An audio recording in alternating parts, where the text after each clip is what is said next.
Olá, eu sou o professor Antônio Canitieri e hoje nós vamos conversar sobre microbiologia da doença periodontal. Os pesquisadores já perceberam há muito tempo a evidência da presença em seres humanos da perda óssea alveolar relacionada com a doença periodontal. Isso tanto em fósseis da pré-história, como em múmias egípcias de 2000 anos antes de Cristo.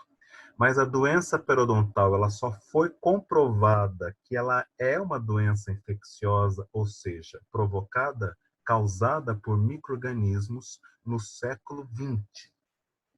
Em 1960, essa equipe de trabalho, né, dos professores Fitzgerald de Kiss, eles trabalharam com ratos gnotobiotas, ou seja, eram ratos que eram germe-free, que não tinham micro-organismos, e eles injetaram na cavidade oral desses indivíduos um actinomyces viscosos, e eles perceberam que ocorreu a indução de gengivite e periodontite. Um outro trabalho importante é o de Lee, em 65, que é o trabalho da gengivite experimental em seres humanos. Ele, então, pediu para que seus participantes não escovassem os dentes e ele ia detectando clinicamente as alterações na gengiva e coletando micro-organismos. No primeiro dia já evidenciou placa e foi detectado nessa placa a existência de cocos e bacilos gram-positivos. No terceiro dia já existia uma alteração da microbiota da placa. Agora predominavam os gram-negativos. No quinto ao sétimo dia, eles já detectaram os espiralados, as bactérias espiraladas. No 10º dia, entre o 7º e o 10º dia, os autores já detectaram clinicamente a presença de gengivite. Então, relacionou ali a presença de placa, a presença de bactérias com o surgimento da gengivite. O trabalho parou no 21º dia, os indivíduos voltaram à higiene oral, removendo a placa, a gengiva voltou ao aspecto clínico considerado normal. Só para a gente recordar, o biofilme, então, ele pode ser, a gente chama de placa, pode ser supragengival ou subgengival, e é interessante lembrar dessa história das hipóteses, que para a doença periodontal também vale a história da hipótese da placa específica desenvolvida por Lerch em 76, né? Então, esse esquema vale tanto, essa hipótese vale para a cárie, vocês vão lembrar da existência da placa cariogênica, aquela que é rica em Streptococcus mutans, mas também essa hipótese também vale para a doença periodontal. Se o indivíduo, por exemplo, não higienizar, tiver uma péssima higiene oral, ele vai ter o desenvolvimento de uma placa periodontopatogênica. As bactérias e seus produtos tóxicos vão induzir a inflamação na gengiva, que vai levar à doença periodontal. Em primeiro lugar, a gengivite, depois pode ocorrer o surgimento da periodontite, que leva à perda do osso, à perda do ligamento periodontal e, no final, à perda do dente. Então, aqui, segundo a teoria que vale tanto para a cárie e vale para a doença periodontal, essa hipótese da placa específica, não interessa apenas a presença da placa, e sim é importante também qual micro-organismo está no interior dessa placa, né? A gente viu que, por exemplo, a placa cariogênica, naquele indivíduo que tem uma dieta rica em açúcar, predomina Streptococcus mutans, subrinos e lactobacilos.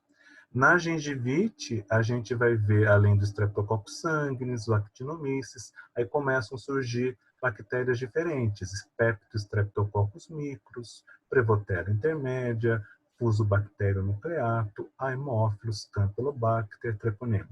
Tem um tipo de gengivite muito específico relacionado com estresse, que é a gengivite ulcerativa necrosante, antigamente chamada de GUNA.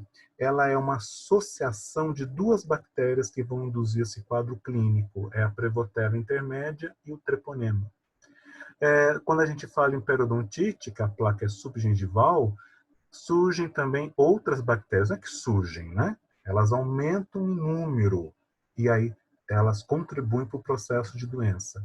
Porphyromonas gingivalis, Prevotella intermédia, Atanerella forsythia, Eis, Bacteroides forcitum, Fusobacterium nucleatum, Treponema denticula, Selenomonas noxia, Agregatibacter actinomyces concomitans, o Agregatibacter antes era chamado de Actinobacillus, Aechinella corrodens, Campylobacter rectus, Peptic Streptococcus micros.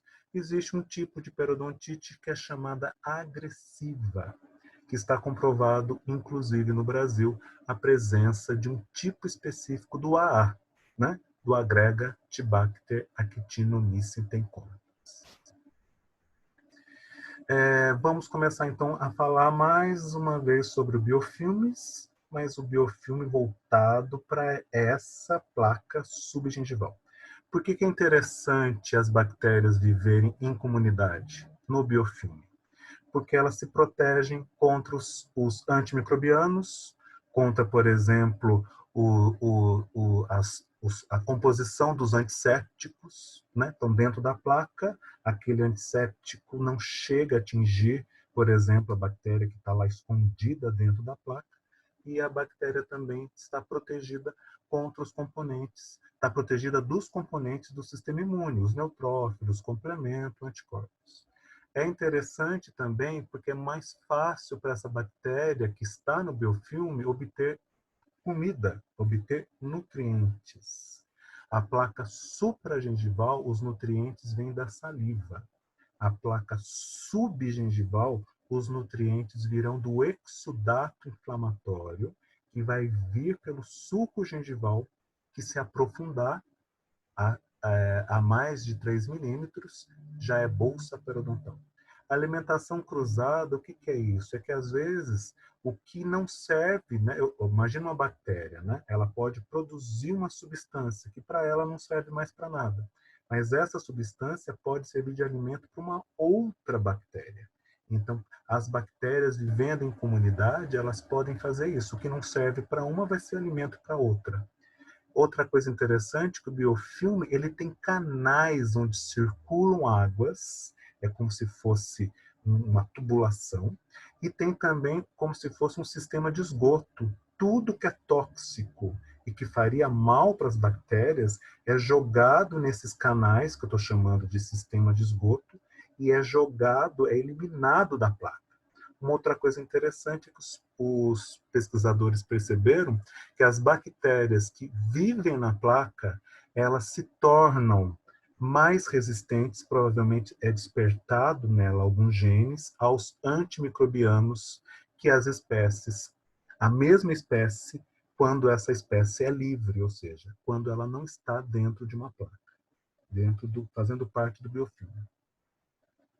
Aqui para a gente recordar, a placa supragengival.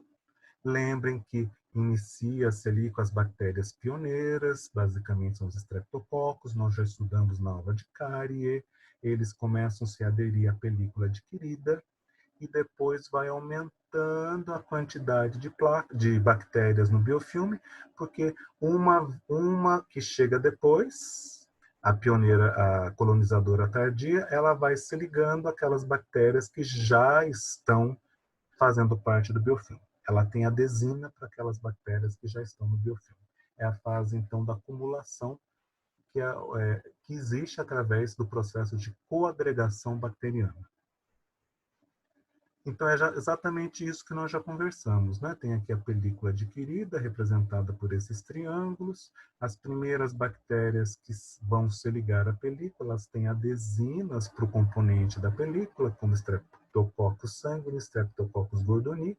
Esses que não são os pioneiros, eles vão se ligar depois, porque eles têm adesinas para as bactérias que já, então aqui essa bactéria tem uma adesina para esse receptor dessa bactéria aqui, que é o fusobactério, que já fazia parte do ambiente do biofilme.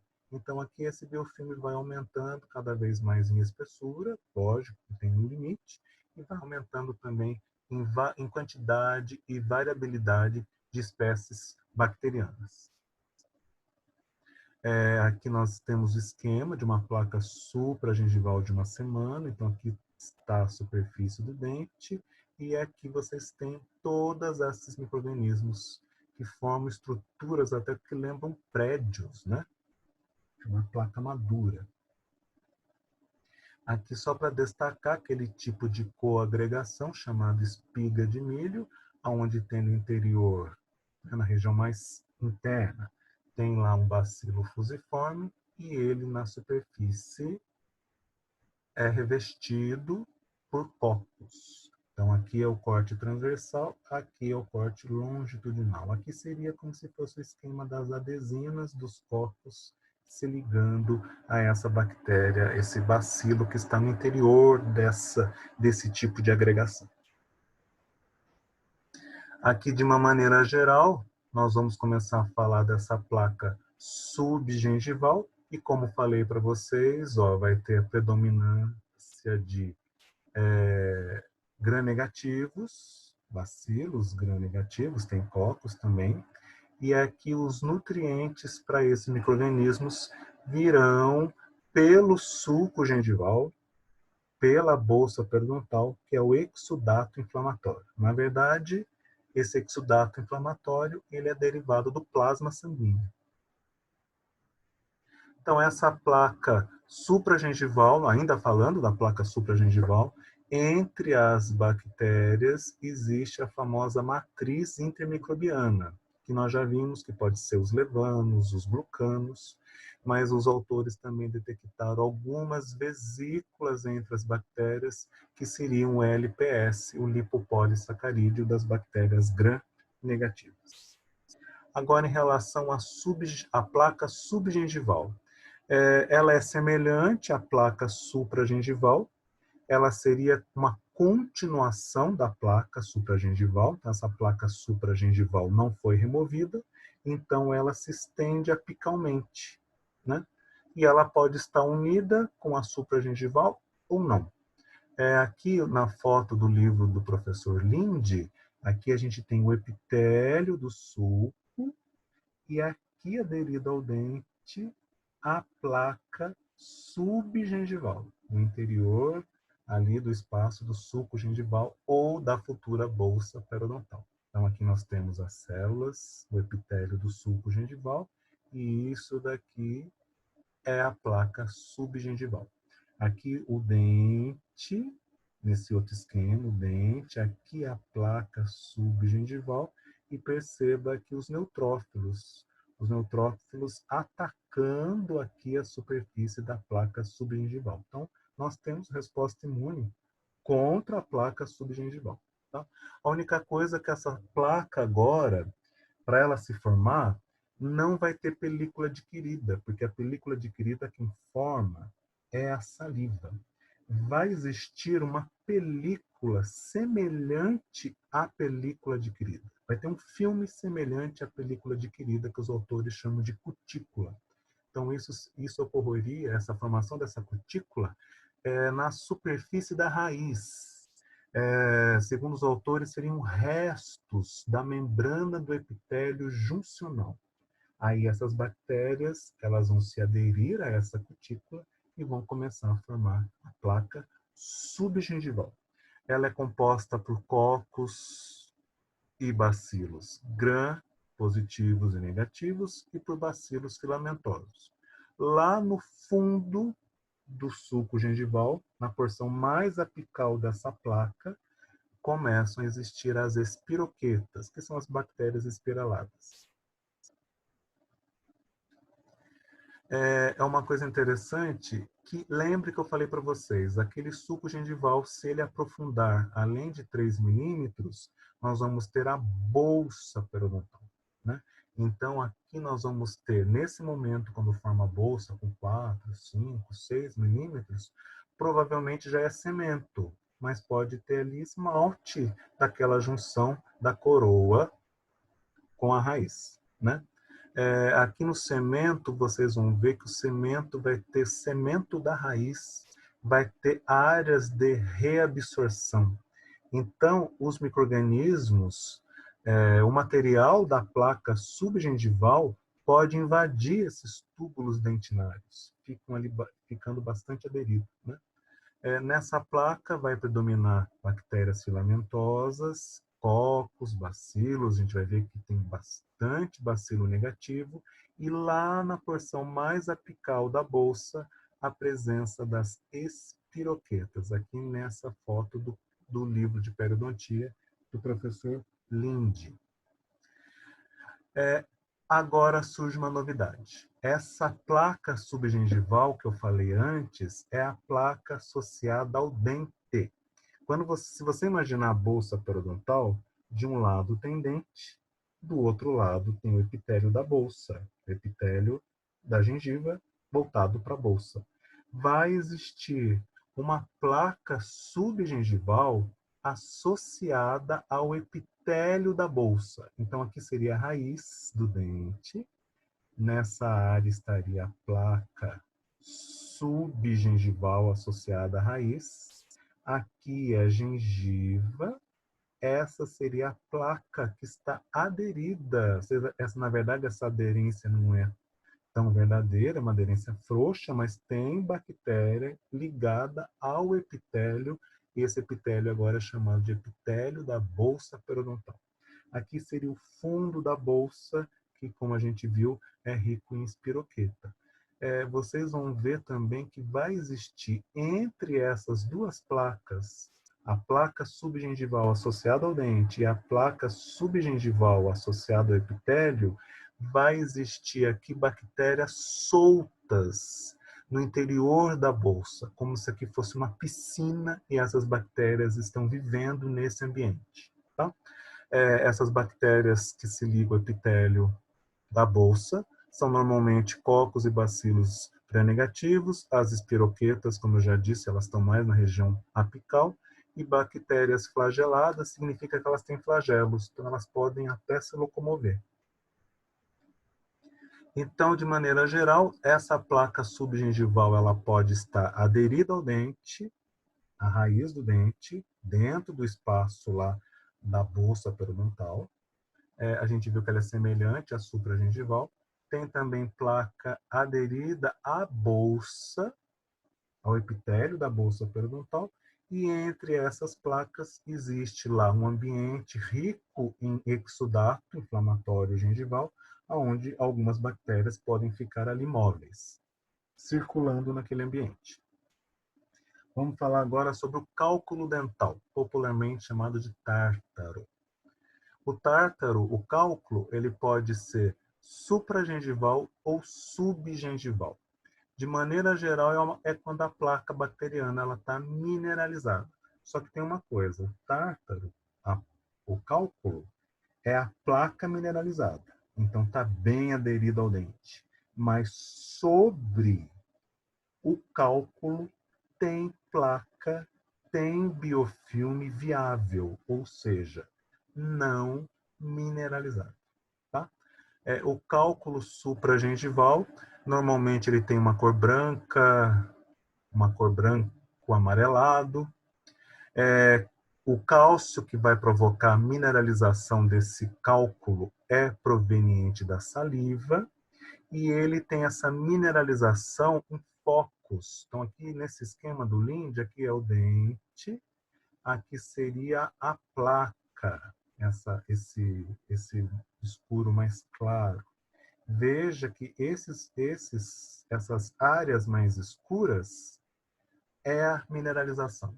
Então, aqui estaria a formação do cálculo. Por isso que fala que a composição dele é heterogênea, porque tem focos de mineralização. Tá? Esse cálculo supragengival, ele é composto, a parte inorgânica dele vai variar de 16 a 51% de cristais de hidroxiapatita. O subgengival é mais perigoso. Primeiro, porque ele está escondido pela gengiva, então a gente não enxerga, o paciente não enxerga. Quando a gente vai fazer a sondagem da gengiva com uma sonda, a gente pode detectar a presença desse cálculo supragengival. Eu posso até jogar um pouco do ar da seringa tríplice para afastar a gengiva, aí eu consigo enxergar esse cálculo supragengival. Ele é escuro, marrom ou preto, e a superfície dele é extremamente rugosa e está rica. A superfície está cheio de placa viável, cheio de bactéria viável, tá? Uma coisa interessante, uma característica interessante é que ele está firmemente aderido à raiz. É difícil remover o cálculo. O cálculo supragengival, o paciente pode até tentar remover, mas o subgengival, não. Se a gente for remover por instrumento, a gente tem que fazer força para remover esse cálculo, tá? E aqui está mostrando nas fotos do Linde, aqui é cemento. É como se o cálculo tivesse bem aderido ao cemento. Naquelas cavidades, naqueles nichos de reabsorção do cemento, o cálculo invade ali.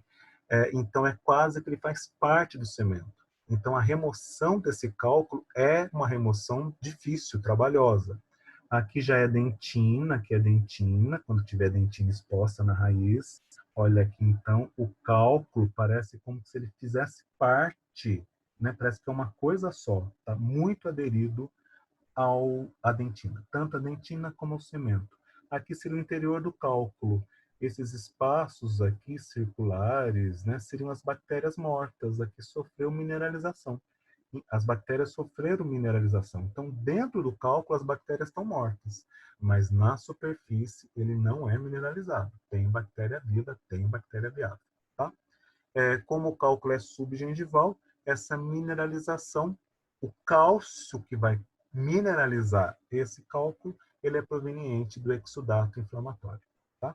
A composição desse cálculo é mais homogênea, como se fizesse a mineralização em camadas. A parte inorgânica dele é de 32% a 78%, agora são cristais de fosfato de cálcio.